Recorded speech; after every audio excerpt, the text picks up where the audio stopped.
Good evening, peeps. T-Money up in the Heezy. Happy Saturday night. Hope everybody's doing well tonight, this weekend, today, whatever. I was actually going to do a collection update earlier today because I got 3 packages in the mail. 4 actually. And I sat down to do the video and then I got really sick and felt really nauseous and just like, I felt like death actually. So I had to lie down. What turned into like 5 hours. I just woke up a half hour ago.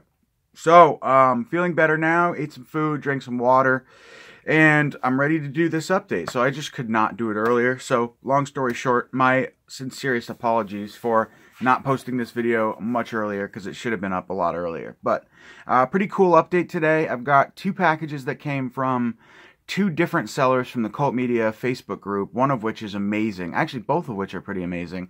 Then I got 1 package from eBay, Criterion release, and I've been finding a lot of good Criterion collection releases for basically sale priced around $20 shipped lately. So that's where I've been getting all my Criterions. And then I also got 1 package from Amazon UK. So let's get right into this. We're going to start this update with the release that I got from Criterion, and that is Multiple Maniacs, John Waters. I've been wanting to grab this film basically since it first came out. It's just one that I kind of frequently forget to order. Don't really know much about the film. A celluloid atrocity, it says, but it says, John Waters' gloriously grotesque second feature is replete with all manner depravity, from robbery to murder to one of cinema's most memorably blasphemous moments. Made on a shoestring budget in Waters' native Baltimore, with the filmmaker taking on nearly every technical task, this gleeful mockery of the peace and love ethos of its era features the cavalcade of perversion, a traveling show mounted by a troupe of misfits whose shocking proclivities are topped only by those of their leader, the glamour than glam, larger than life, divine out for blood after discovering her lover's affair, starring members of Waters' beloved regular cast, the Dreamlanders. Vivian Pierce, Mink Stoll, Susan Lowe, Edith Macy, George Figgs, and Cookie Mueller. Multiple Maniacs is an anarchic masterwork from an artist who has doggedly tested the limits of good taste for decades. Sometimes words like anarchic can just like fuck me up, man. But don't even know if I'm pronouncing that right. I'm tired.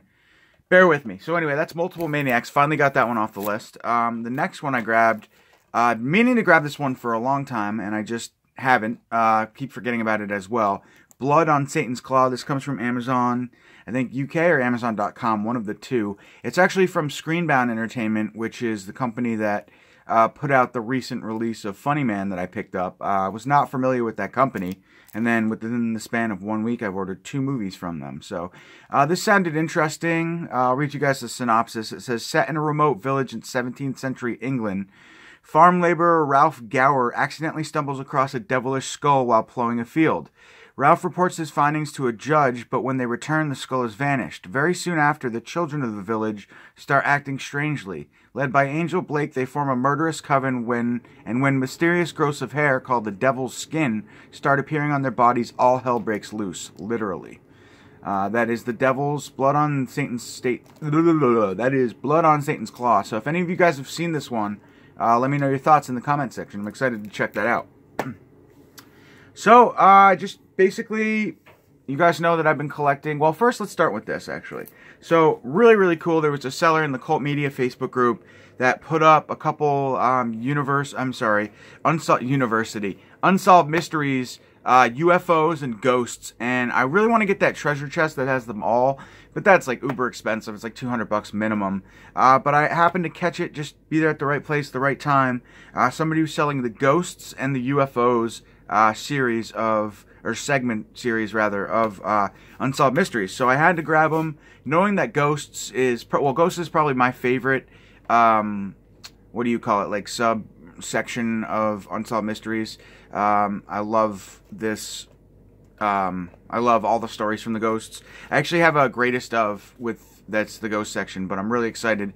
It's like greatest of Unsolved Mysteries Ghosts, but this one has all of the it says explore the paranormal with host Robert Stack in this collection of the best of Unsolved Mysteries Ghosts. So this is a best collection as well, but it's a lot more episodes because it's 4 discs, whereas the one I had was 1 disc. And it says, from the ocean liner Queen Mary to a curse on Texas housing subdivision built on an old slave burial ground, these are the true stories of neighbors, relatives, and government officials who have witnessed strange phenomena that scientists can't explain. This release includes introduction by John Cosgrove and Terry Muir, audio commentary, motion menus, behind the scenes, the 200th Solve. It's a 4-disc collection featuring the best. So, looks like each disc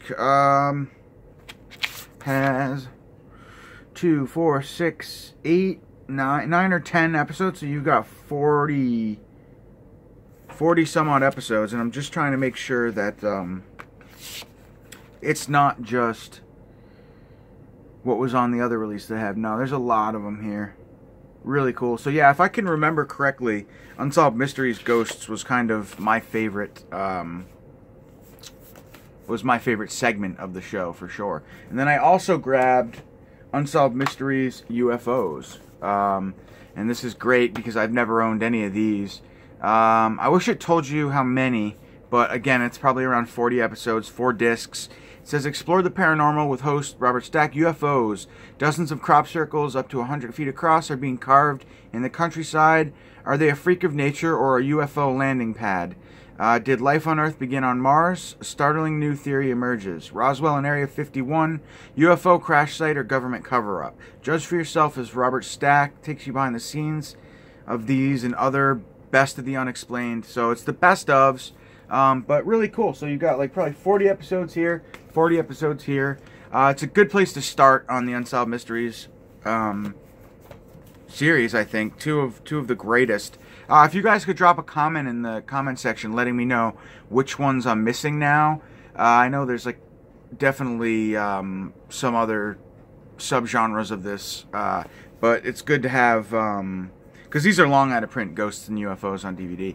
Watch us get a Blu-ray release pretty soon. So now, I love Unsolved Mysteries. Just that theme music and that show always creeped the shit out of me. I used to always watch it when I was in Florida visiting my grandma growing up, on like February vacation, April vacation, just always like synonymous with late nights in Florida, in a Florida living room, watching Unsolved Mysteries and that. So awesome. So fucking awesome. Alright guys, so the last thing that I have here is 3 movies from Arrow Video. I brought out my whole collection just to show you, because I said I was going to do this, but I've been collecting the Arrow window box sets, as you guys know. And I got a pretty decent deal, about $30, $33 a piece for 3 of them. That's pretty good, knowing that the average price for these is like 60, 70 bucks. So I picked up 3 more to add to the collection. Of course, we have Bava's Bay of Blood, which is an excellent film. I do own this movie several times over. Kino Lorber, the standard Arrow edition. I think I have it on one other format too, but I wanted to grab this. And of course, they do, all of these releases feature 4 reversible cover artworks, booklets, posters, the whole 9. For time's sake, though, I've already covered them up, so I'm not going to go into them. This was a huge one. Battle Royale window box edition. The booklet was so large it didn't even fit inside the disc, so you just had to put that in separately, and it's like busting through the seams of my cellophane wrap. But again, 4 titles, or 4 cover artworks. So that's what I'll do. I'll show you the cover artworks as featured on the back. So that one's for Battle Royale. For Bay of Blood, you get the choice of those 4. Try and remove the glare as well. Pretty cool. And then, last but not least, from today's pickup, City of the Living Dead, an amazing film. I really want to feature the graveyard artwork, which is this one right here. But I haven't quite figured out how to, like a dummy, I was trying to figure out how to get it featured without having to change, without having to have it look like that. I wanted the spine to be on the outside. I don't think that's possible though, but still, really nice release. Again, these come with booklets, posters. The Battle Royale is a 3-disc set. I believe City of the Living Dead and Bay of Blood are 1-discers. But, so yeah, so that's 3 more for the collection of out-of-print, long-time, rare window box sets. So now I have 1, 2, 3, 4, 5, 6, 7, 8. I have 8 total. And I started with 2 back in like, oh, I don't know, 2010 probably. I've had these forever. I had the Beyond and Deep Red, and now I have all of these. So I managed to grab Day of the Dead, Dawn of the Dead, Cat o' Nine Tails from a local Vermont seller, Battle Royale, Bay of Blood, and City of the Living Dead, all within the last few months. So I've got 8. Somebody messaged me or posted a message in my update where I showed them and said there were like 20 some odd releases, 30 maybe even. That I was like, fuck, I thought I was close. I thought it was like 12 or something, but no, I've got a long way to go. So that's unfortunate because they're expensive as fuck. But yeah, that's my update, guys. Sorry to have it so delayed, but hopefully you guys can check this in the evening and have a great night. Have a great rest of your weekend. I'll catch you guys probably on Monday with probably do another entry in my rare / hidden gem DVDs of my horror movie collection. So stay tuned for that, and I'll catch y'all on the flip. Peace, guys. Have a great night.